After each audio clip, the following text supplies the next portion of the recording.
4:30 a.m. taking off to Grand Marais. Here we go. I'm the only one in the car right now. Not making much progress.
Alright, we made it to Wilderness Canoe Base. I thought we were going to be on trail tonight, but we're not.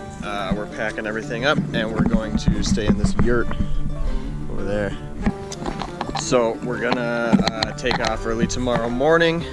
Hopefully get out super early. We got to get our permits and stuff, get all our canoes, pack up the equipment pack up all our food, and then we'll get out in the morning. Stay tuned.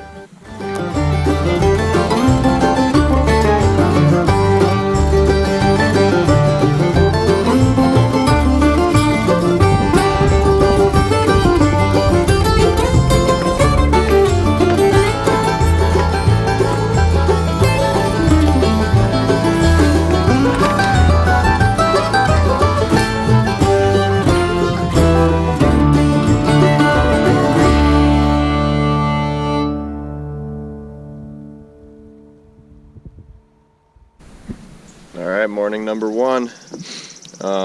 It's pretty early. Well, it's not that early, like 6:30.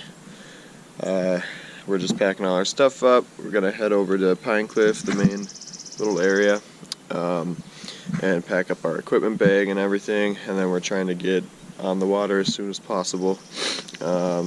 It's funny, all this comes back so quickly. I was nervous I wasn't gonna remember how to do all this, but we figured it out right away and it's been super easy. So allergies hitting me pretty hard, but we're gonna get up, get on out of here, and we'll be on the water soon, hopefully.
heavy as hell.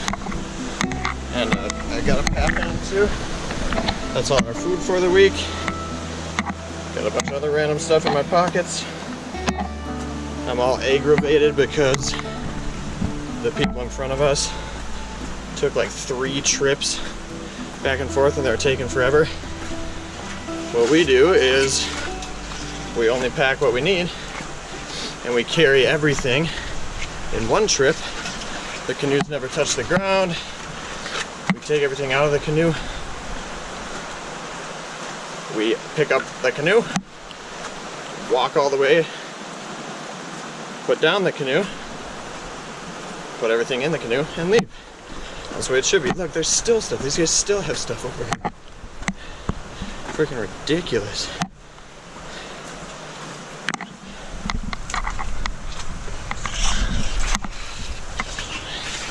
Alright. Gonna set this down before I die. First lunch. We got crackers, bison, some idiots, peanut butter. Alright, day 1. So we took off on Fishhook Island. It was not super early, it was probably like 8-ish. We had to get all our permits and everything. We had to figure out what canoes we were going to take and then pack our equipment bag and all that. So we went through all of Seagull. It's probably like a 2-hour long canoe. It's kind of confusing. It opens up, there's a bunch of little islands and stuff. But we made it through pretty easily. That portage is a really well maintained portage because it's a lot of traffic going through there, and there was a lot of traffic. In fact, it was a little bit annoying just because so many people were there and a lot of people taking like a bunch of trips on the portage instead of like, you know, packing well and bringing all their stuff in one trip. They had a bunch of little bags that they're running back and forth on and stuff like that. But we got through there and it was good. We got through and then we took another portage. And then we stopped at this campsite for lunch.